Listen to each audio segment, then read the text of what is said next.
8h04, confirmando 8h04. Olha, que a matemática é importante, ninguém tem dúvida, porém é uma disciplina temida por muitos estudantes. O baixo desempenho dos alunos da disciplina de matemática pode ser observado pelos resultados apresentados pelo Sistema Nacional de Avaliação da Educação Básica, Prova Brasil, o Exame Nacional do Ensino Médio e também no PISA, Programa Internacional de Avaliação de Alunos, uma rede mundial de avaliação de desempenho escolar. Só para se ter uma ideia, os resultados desse programa, o PISA, revelam que o desempenho matemático dos estudantes brasileiros é um dos piores do mundo.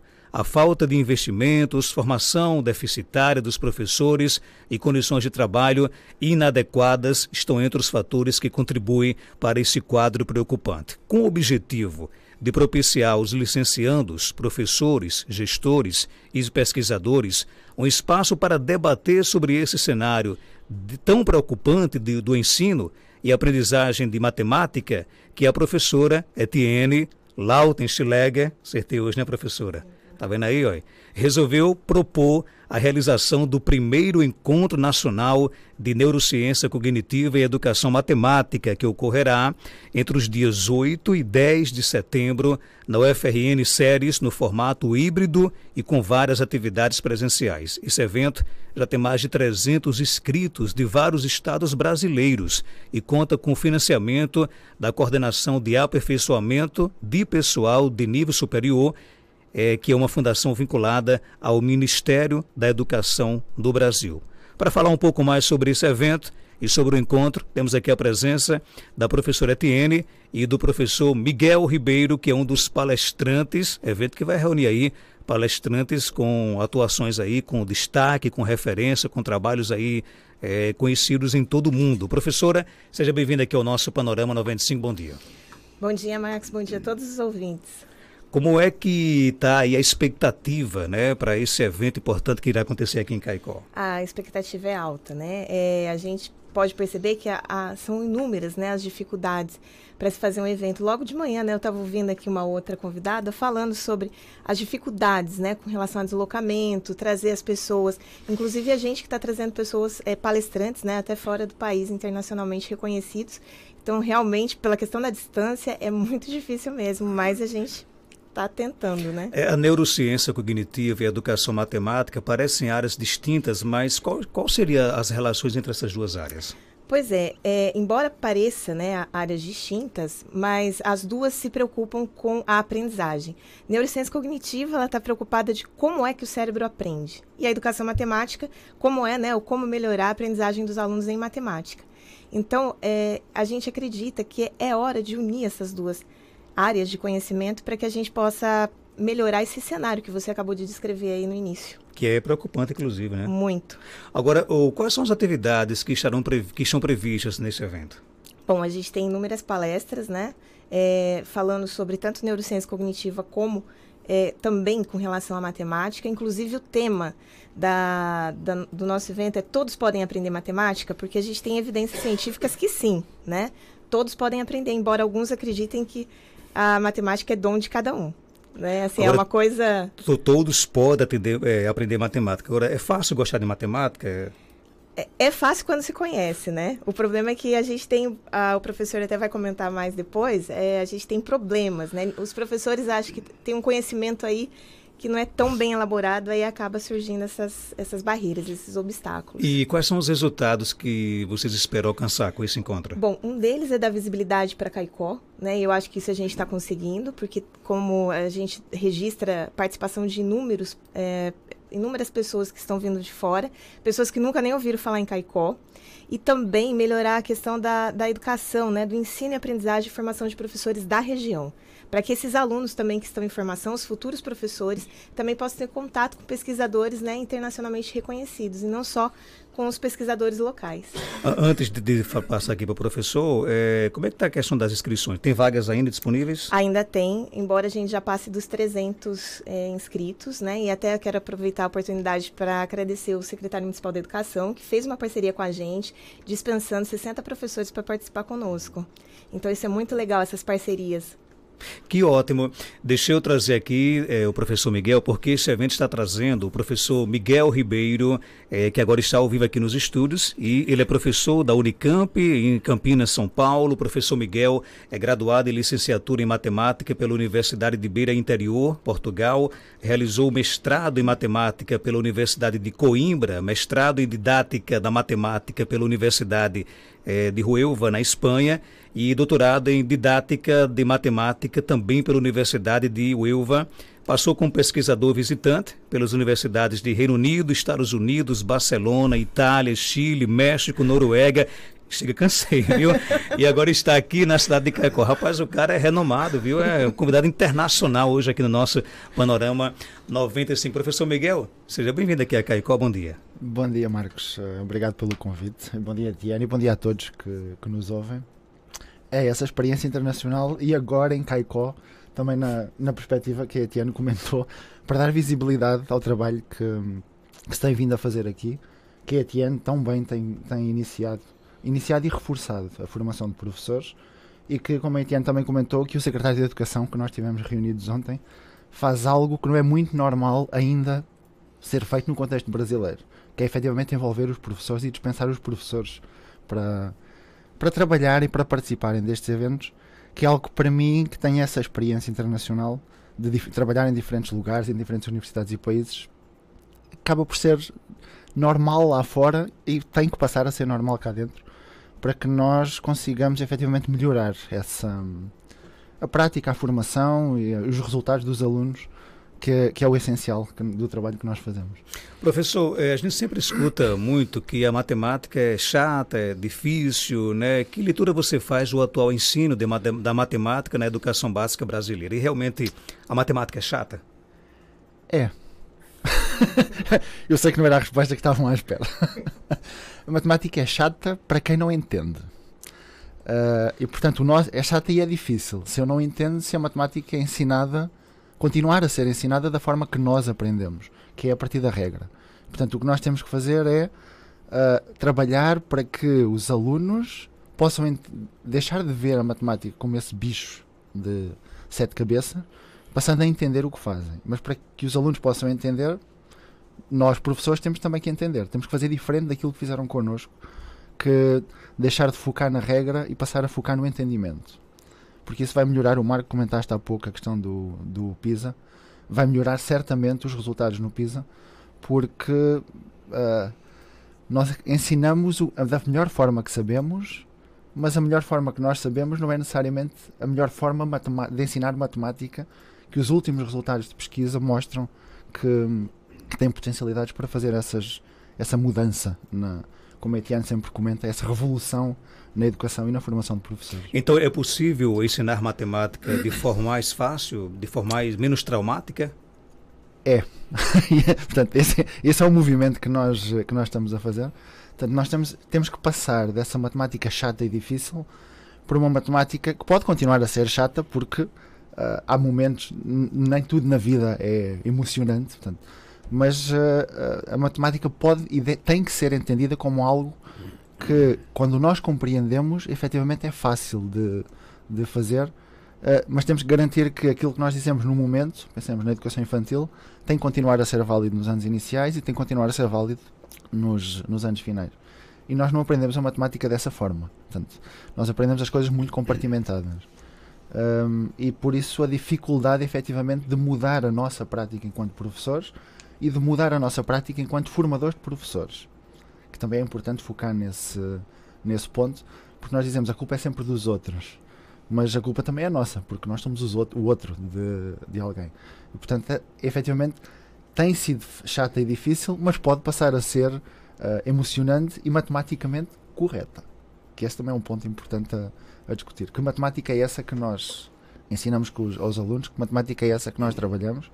Que matemática é essa que nós queremos que a nossa população conheça para entender o mundo que a rodeia e que possa ser matematicamente crítico em relação à vida que tem, como é que pode melhorar, como é que a matemática pode ajudar a melhorar a vida de todos nós. Geraldinho? É possível aprender, aliás, ensinar matemática envolvendo a prática, por exemplo, não só a teoria, colocar, assim como outras disciplinas, por exemplo, química, né? Reações químicas na prática. E aí, por exemplo, a gente vai falar aqui de matemática, né? As fórmulas matemáticas na prática, do dia a dia. É possível? É possível, é desejável e há projetos que já fazem isso. Portanto, há propostas de formação que já fazem isso. Porque uma das coisas que nós trabalhamos é inverter a forma como nós próprios, como nós próprios professores aprendemos a matemática, que tipicamente era, e continua a ser, porque nós replicamos aquilo que aprendemos, partir da regra, fazer exercícios, se acertarmos nos exercícios, nova regra, novos exercícios. Portanto, para nós, todos nós aprendemos assim. Portanto, o tipo de trabalho que nós temos feito, e que é resultado de pesquisa, eu tenho que dar ênfase a isso porque é importante, portanto, até pelo tema do evento que a Etienne está a organizar. Portanto, os mais recentes resultados da pesquisa mostram que a regra não pode ser o ponto de partida, que é a tal questão na prática. Portanto, a regra tem que ser uma das consequências, um dos resultados, um dos pontos de chegada. Se eu não entender o ponto de partida, a regra é só mais uma, e que a matemática tem muitos sinais de mais, menos, que eu às tantas fico sem saber o que é que tenho que fazer. Se eu entender, a regra for mais uma forma de resolver, portanto, a matemática na prática, mas não só na vida do dia a dia, porque não podemos ficar só no ler e no escrever, e nas 4 operações básicas, mas no desenvolver um entendimento matemático dos alunos a partir de situações do contexto dos próprios alunos, do contexto dos próprios professores, e portanto há coisas que não podem ser transpostas de um contexto para outro, porque o que funciona bem em São Paulo, a abordagem pedagógica que funciona bem em São Paulo não necessariamente funciona bem em Caicó, mas a matemática que nós discutimos, o entendimento matemático que nós discutimos em São Paulo é do mesmo tipo do entendimento matemático que tem que ser discutido em Caicó e que tem que ser discutido em Barcelona, e em Paris, e em Lisboa, porque é algo que é transversal. Há muita forma de entender a matemática, mas a forma de pensar matematicamente é algo que nós temos que começar a desenvolver nos professores e nos alunos também aqui no contexto brasileiro. Professor, você já passou por muitos países, e o que é que o Brasil pode aprender com o ensino de matemática de outros países? O que é que a gente poderia adaptar o nosso modo de ensinar matemática para termos melhores resultados? Eu vou dar aí um toque na pergunta, porque para nós o tipo de discussão tem que deixar de ser tanto no como ensinar matemática, porque isso foca-nos muito para a questão, e portanto, a minha resposta é essa mudança na pergunta, porque nós focamos, tendencialmente aqui no contexto brasileiro, há muita preocupação de como é que eu vou ensinar matemática, e somos poucos os que nos preocupamos com que matemática eu vou ensinar, porque se nós mudamos as estratégias, as abordagens pedagógicas, os recursos, mas se eu continuo a ensinar a mesma matemática que se ensinava há 20, 30, 40 anos atrás, da mesma forma que a regra é o ponto de partida, nós mudamos os recursos, mas eu quero que os alunos saibam a regra. O entendimento dos alunos não vai mudar. Portanto, que matemática é essa que nós temos que começar a ensinar aos nossos alunos? Que forma de pensar é essa? Que é essencial os alunos entenderem para poderem articular os temas e os diferentes tópicos, e depois as abordagens pedagógicas, os recursos, as estratégias, os jogos, a forma de trabalhar dos alunos também tem que ser foco de discussão na formação de professores, mas não pode ser o foco prioritário, porque senão nós passamos a formação de professores de matemática para a formação de professores de jogos, de teorias, mas os professores efetivamente têm que ensinar também matemática. Portanto, acho que é mais a mudança de não que forma é que da forma que nós ensinamos, mas o que é que nós queremos que os nossos alunos efetivamente entendam.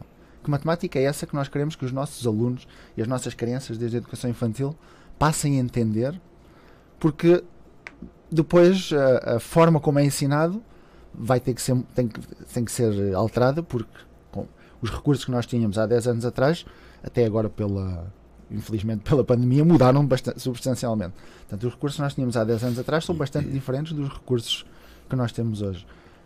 E, portanto, essa exteriorização do trabalho tem que ser diferente.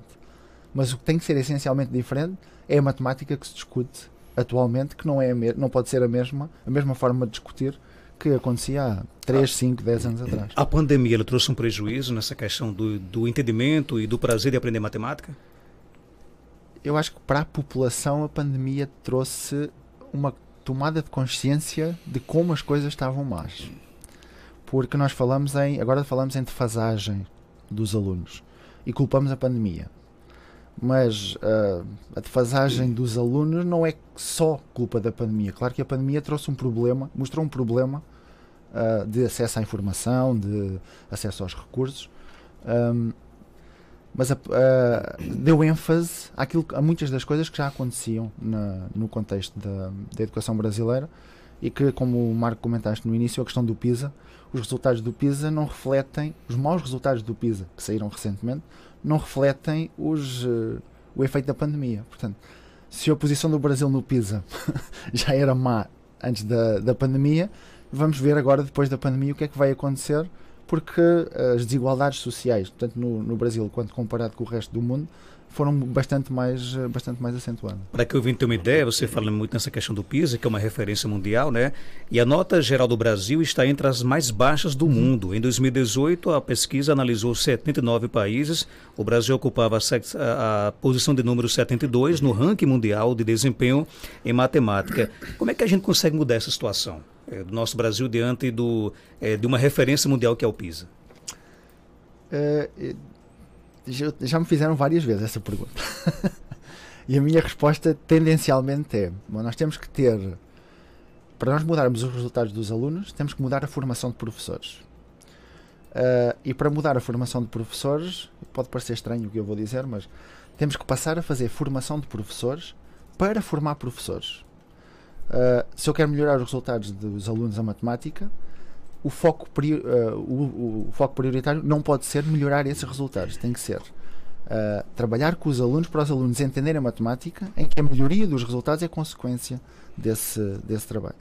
E a formação de professores de matemática, ou que ensinam matemática, como é dito aqui no Brasil, tanto da educação infantil, anos iniciais, anos finais e ensino médio, tem que passar a focar nessa prática profissional específica que é ensinar matemática.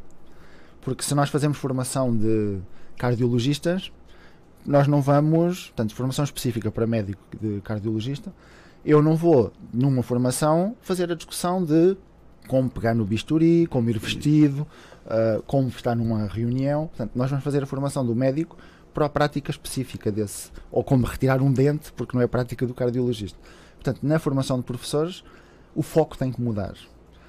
E está relacionado com o que eu comentei há pouco de vamos mudar a abordagem pedagógica ou vamos efetivamente construir e desenvolver esse entendimento matemático, desenvolver o conhecimento do professor, que é específico para a sua atuação profissional, para que efetivamente possamos melhorar esses resultados. Mas é importante também comentar que tanto o PISA compara os diferentes países, a grande maioria dos países do mundo. Mas se fazer essa comparação é sempre difícil, porque nós estamos a comparar coisas diferentes. É um bom parâmetro para pensarmos o que é que temos que mudar em cada um dos contextos, mas situado no contexto em que estamos.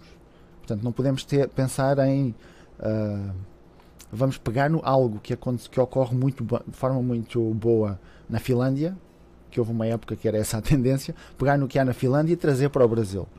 Os contextos culturais na Finlândia são completamente, e eu passei algum tempo lá, são completamente diferentes dos contextos culturais da Noruega, que são ali ao lado. E, portanto, imaginem a diferença com os contextos culturais e as experiências de vida aqui no Brasil.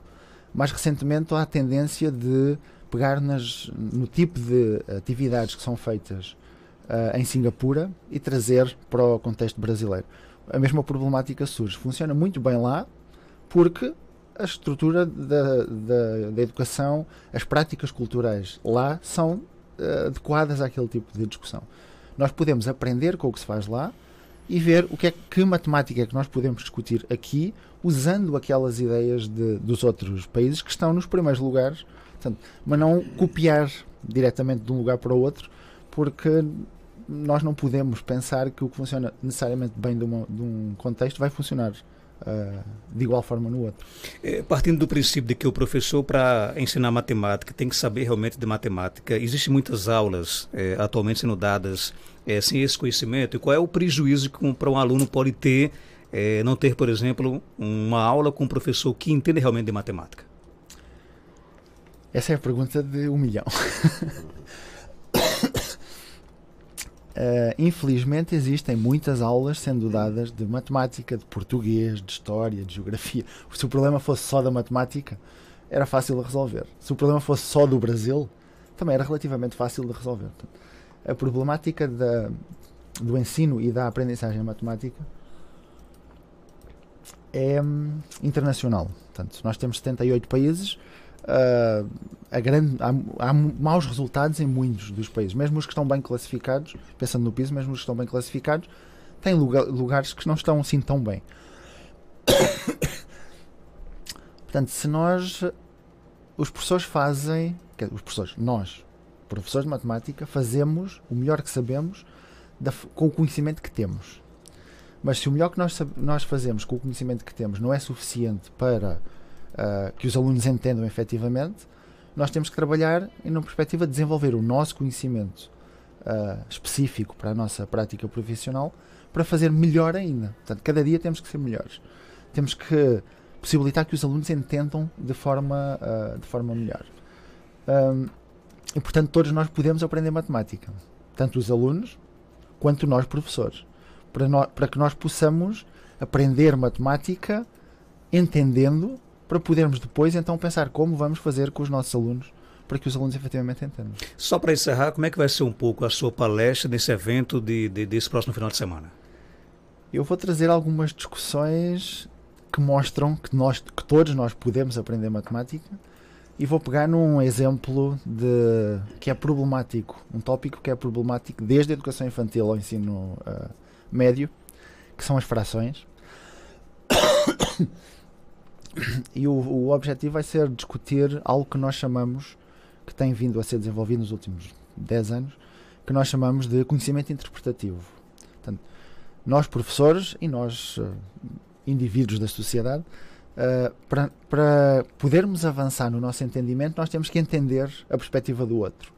E na matemática, nós, como professores, temos 20, 30, 40 alunos na sala. Que interpretação é que nós fazemos ao conhecimento que os alunos têm quando as respostas dos alunos são estranhas para nós, mas que até podem estar corretas e podem envolver um entendimento matemático muito mais profundo do que aquele de aplicar a regra. Portanto, nós sabemos, todos os alunos do ensino médio sabem dividir duas frações. O que é que faz? Não sei exatamente como é que se diz cá no Brasil, mas inverte, tem 1/6 a dividir por 1/3, inverte e multiplica. O que é que isso significa? Que é a tal coisa de começo na regra e depois eu aprendo a regra e faço os exercícios. Mas ninguém explica porque é que aquela coisa funciona daquela forma. Porque muitos de nós, professores, também não sabemos. Porque nós fomos ensinados que a regra funciona. Se a regra funciona, é isso que nós vamos ensinar. Portanto, e a discussão que eu vou fazer é nessa perspectiva de, efetivamente, todos podemos aprender matemática, todos temos que aprender matemática, mas temos que ter um espírito mais aberto para entender que a matemática não é necessariamente aquela que nos foi passada quando nós éramos alunos lá do ensino médio ou dos anos iniciais em que nós desenvolvemos a nossa prática agora. Professora Tina, além do professor Miguel, nós teremos outros palestrantes aqui no nosso evento? Sim, nós teremos a professora Cândida, que vem da Universidade de Joanesburgo, a professora Nicole, do Instituto Butantan, ambas são neurocientistas, né? Também estamos esperando a vinda do professor Alessandro Ribeiro, que também é um pesquisador internacionalmente reconhecido, e o professor Guilherme, da Universidade da Federal de Alfenas, professor Fred também, outro pesquisador também que vem de fora, que é da Venezuela, também reconhecido, né? Então, as discussões serão boas. E que tipo de público vocês já conseguiram, através das inscrições, reunir? Bom, a gente tem professores de formação inicial, licenciados em matemática e em pedagogia, e professores, pesquisadores e profissionais de outra área também, que são fono, psicopedagogos, né? Então, assim, tem um público bem variado. Você acha que o SERES acaba dando uma grande contribuição para o Seridó? Sem dúvida, né? A gente está na verdade, como eu falei, a gente está tentando fazer essa revolução aqui, né, no ensino não só da matemática, mas no ensino de uma maneira geral aqui na região. Como é que está essa parceria aí do seu curso, né, da UFRN, com o município aqui de Caicó? Vocês têm discutido com o secretário Sérgio André parcerias nesse sentido também? Sim, a gente está, inclusive hoje, né, daqui a pouco vai ter uma outra reunião do professor Miguel. O professor Miguel não teve escolha, né? Eu falei, você vai me ajudar e ponto final. Ele já comeu carne de sol de Caicó, certamente já, né, professor? Já tive uns petiscos ontem. E aí já falou que não vai mais embora, né? Então a ideia é que a gente, junto com o pessoal da Prefeitura, com a Secretaria Municipal e a parceria também com o grupo de pesquisa do professor Miguel, que a gente consiga desenvolver um trabalho, né, com as escolas e os professores, não só de Caicó, mas da região toda. Ok, sucesso no evento. Só para reforçar, né, quem quiser participar, como é que faz a inscrição? Digitando no Google mesmo, Neurociência Cognitiva e Educação Matemática, já está aparecendo o link do nosso evento. Existe um custo para o evento? Para quem é professor, tem um custo de R$60 e para quem é aluno de 15. Então, assim, dependendo da ocupação, né, é um valor diferenciado. E ele acontece em 3 dias, né? 3 dias. Quinta, sexta e sábado. No Séries aqui em Caicó. No Séries. Ok, sucesso no evento. Muito Obrigado obrigada. pela sua participação, professor. Obrigado pela sua participação. Algo mais a acrescentar, pode ficar à vontade. Não, eu queria agradecer a oportunidade, portanto agradecer à Etienne o convite, agradecer aqui ao vosso programa a oportunidade de estar aqui e agradecer ao Sérgio também, ao Secretário de Educação, pela possibilidade de nós conversarmos. Como eu disse no início, é algo que não é comum e, portanto, é algo que nós temos que promover, essa aproximação entre os municípios e as universidades, entre os municípios, a formação que se faz nos municípios e a formação que tem como base os mais recentes resultados de pesquisa, para nós não continuarmos a fazer o mesmo que fazíamos há 20, 30 anos, para que todos juntos possamos aprender matemática, porque todos podemos aprender matemática. E eu acho que para Caicó é inovador também, né? Primeira vez que Caicó cedia um evento, digamos assim, seria até exagero dizer que é um evento de caráter internacional, não?